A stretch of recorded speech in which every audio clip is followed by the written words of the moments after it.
Rivalries can be healthy, said some psychology guy trying to sound rational. I mean, they can also be downright gruesome, as any sports fan who's been a victim of real-life rivalry-fueled violence will attest.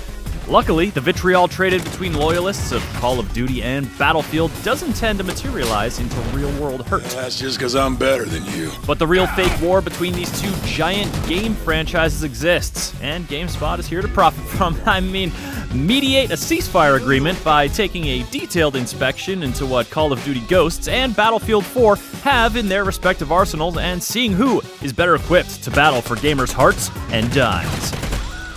We have but one question. Do you want to play a game? Campaign. The Call of Duty Ghosts campaign has its cheese grenade moments. Proud of you, Logan. But the story is straightforward, refreshing for Infinity Ward. Ghost puts you in a whirlwind of a campaign that breathes with assured confidence. It inhales varied combat arenas that reward tactically minded gun battling and exhales enormous fireball explosion-laden set pieces that are intensely fun to be the passenger of. Also, it basically has an Ender's Game level.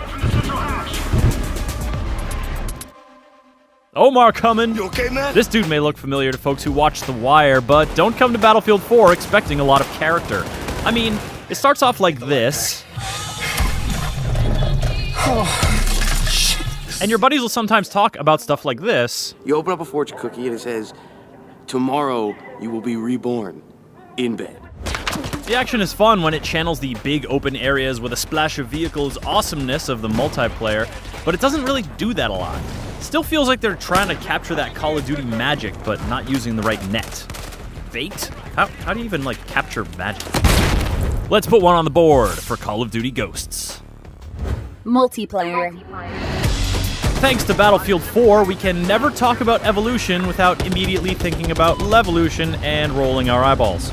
But roll those balls too much, and you might miss the subtle evolutions in Battlefield 4's moment-to-moment gameplay.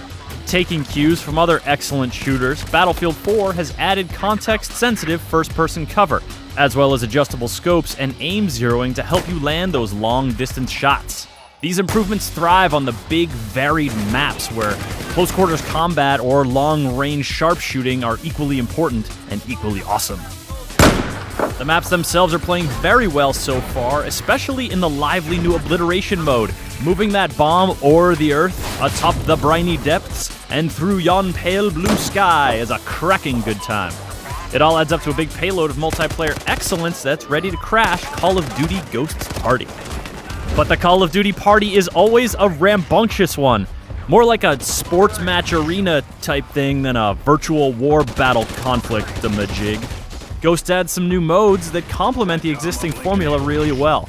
Blitz turns capture the flag into a mad scramble to the enemy's end zone to score captures, and then you get immediately teleported back to your base to do it all again. It's pretty cool. Cranked mode forces you to rush from kill to kill because as soon as you score one, you only have 30 seconds to get another before you explode. These new match types, as well as the familiar favorites, all play to that raw speed and twitch skill, to which Ghosts toasts its chalice of adrenaline whenever a multiplayer match is played. Cheers! And the kicker is Extinction Mode with, what, aliens? Yeah, sure, why not? I mean, they're more interesting than shambling undead fascists, that's for sure. This 4-player cooperative challenge juggles class-based skills, location-based traps, and garbage-based bonuses to deliver some fun, frenetic action for reals.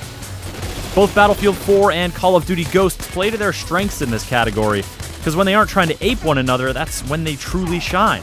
Both of them get one on the board for multiplayer. Sound. DICE is the best in the business at sound processing and recording. I mean, there's absolutely no question that Battlefield 4 has the superior audio. Call of Duty sound is no slouch and it's functional, but Battlefield sound is fucking magic. Seriously, it's like sex for your earholes. Graphics. Call of Duty's graphics are pretty great. They're the next step up the ladder, but still feel very Call of Duty. The space missions look amazing, and the jungle settings are dense with detailed foliage. The multiplayer maps are filled with detailed bullet catchers, and the lighting is very impressive. Battlefield 4, on the other hand, is chromatically superior than Battlefield 3 and really nails special effects. It does huge play spaces really well, but sacrifices densely detailed map elements for size. The lighting effects are stellar, and the animations are more deliberate and better than Call of Duty, but I like to think they both get to put one up on the board for this. A show of respect for pushing visual fidelity forward. So who is the winner? Well, perhaps this lesson is the same as when that nuclear war-loving computer played Matthew Broderick in Tic-Tac-Toe in the movie War Games. War is futile, because we all know the true winner. Arma 3.